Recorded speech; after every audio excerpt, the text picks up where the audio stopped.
할렐루야. 오늘은 6월 5일 신명기 9장, 시편 92편, 93편, 이사야 37장, 요한계시록 7장 말씀에 대해서 다루겠습니다. 신명기 9장은 광야에서 저지른 이스라엘의 악행을 되짚어요. 광야 2세대의 마음을 낮추어서 오직 하나님만 의지하도록 하기 위해서죠. 모세는 이스라엘이 목이 곧은 백성이라는 사실을 깨닫게 합니다. 황금 송아지를 만들었던 사건을 언급해요.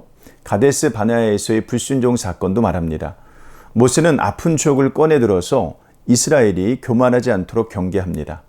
혹시라도 가나안에 들어가게 된 원인을 자기 자신의 공의로움으로 말미암아 여호와께서 나를 이 땅으로 인도하여 드려서 그것을 차지하게 하셨다 하지 말라. 4절 말씀이죠. 이스라엘이 가나안에 들어갈 수 있는 이유는 하나님께서 당신의 언약에 성실하시기 때문입니다. 이스라엘에게 자격이 있기 때문이 아니에요. 오직 하나님의 언약이 우리 구원의 근거입니다. 그러므로 교만한 인생을 살아서는 안 됩니다.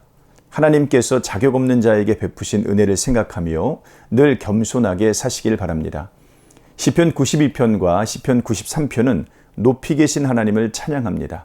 시인은 주께서 행하신 일을 노래해요.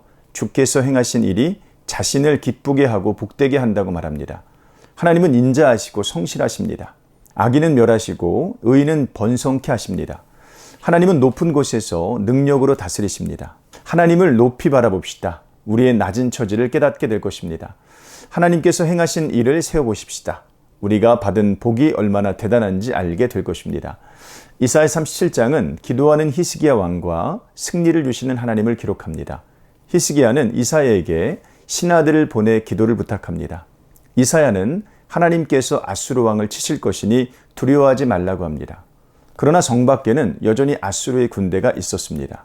히스기야는 여호와의 전에 올라가 아수르 왕의 편지를 펼쳐놓고 간절히 기도합니다. 우리 하나님 여호와여, 이제 우리를 그의 손에서 구원하사 천하 만국이 주만이 여호와이신 줄을 알게 하옵소서. 20절 말씀이죠. 히스기야의 기도를 하나님께서 들으셨습니다. 여호와의 사자가 아수르의 군대를 무찌르고 아수르의 왕은 자기 신하들에게 죽임을 당합니다.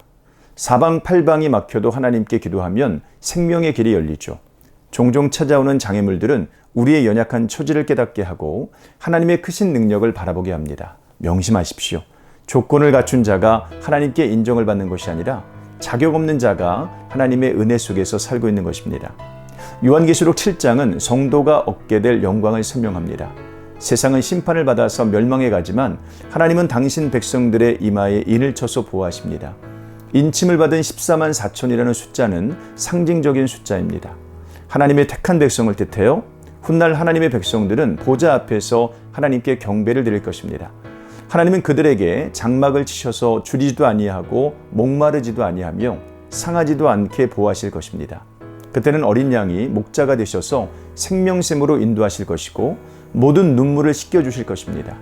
지금의 두려움과 염려를 믿음으로 이겨내고 장차 얻게 될 영광과 위로를 소망하십시다.